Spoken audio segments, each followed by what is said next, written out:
مریم نواز شریف کی پرفارمنس کو ووٹ دی ہے، محمد نواز شریف کے ویژن کو ووٹ دی ہے، محمد نواز شریف کی موٹر ویز کو ووٹ دی ہے، آئی ٹی یونیورسٹی کو ووٹ دی ہے، دانش اسکول کو ووٹ دی ہے، اس ملک میں بجلی واپس لانے والے وزیر اعظم کو ووٹ دی ہے۔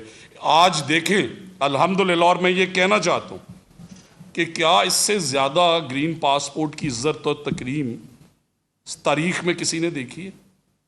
میں بطور نوجوان، ناٹ بطور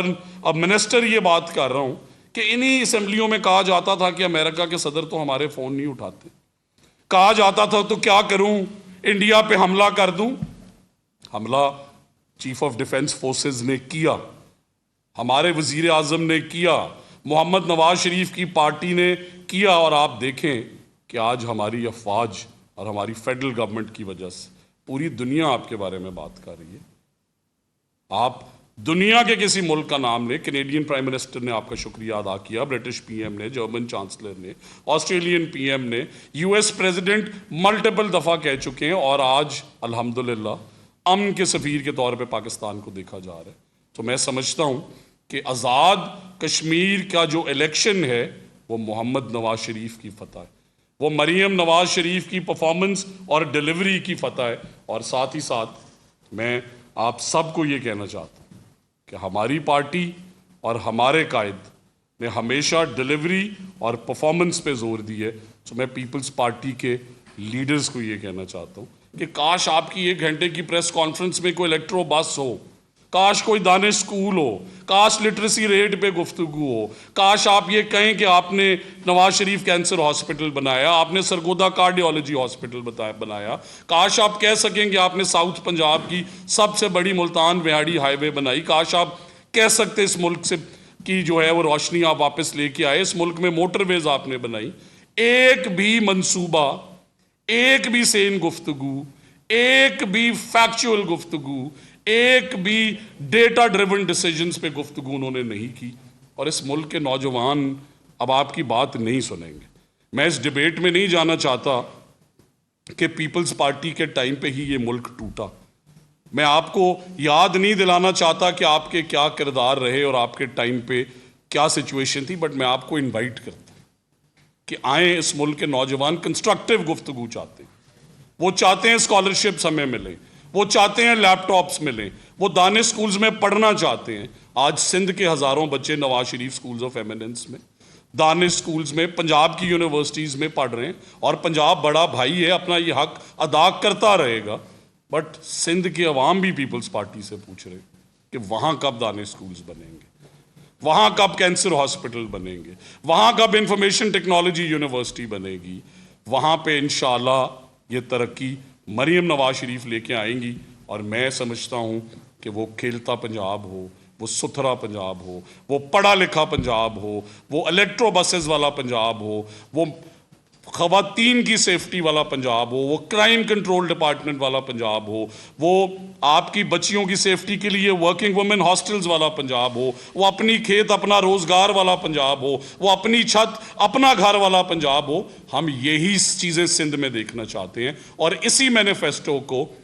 آزاد کشمیر کے لوگوں نے ووٹ دیے، اور میں آزاد کشمیر کے نوجوانوں سے یہ اپیل کرنے آیا ہوں کہ میں ان کا شکریہ ادا کرتا ہوں کہ انہوں نے تعلیم کو ووٹ دیا ہے، ترقی کو ووٹ دیا ہے، انفراسٹرکچر کو ووٹ دیا ہے، مریم نواز شریف کو ووٹ دیا ہے، اور انشاءاللہ آپ دیکھیں گے کہ دوسرے مرحلے کے الیکشن میں پھر مریم نواز شریف جیتے گی، پھر دانش سکولز جیتیں گے، پھر Nawaz Sharif schools of eminence جیتیں گے، پھر ستھرا پنجاب جیتے گا، پھر کرائم کنٹرول ڈپارٹمنٹ کی پروگریس جیتے گی، پھر امن جیتے گا، پھر ترقی جیتے گی، پھر مسلم لیگ نون انشاءاللہ ضرور جیتے گی۔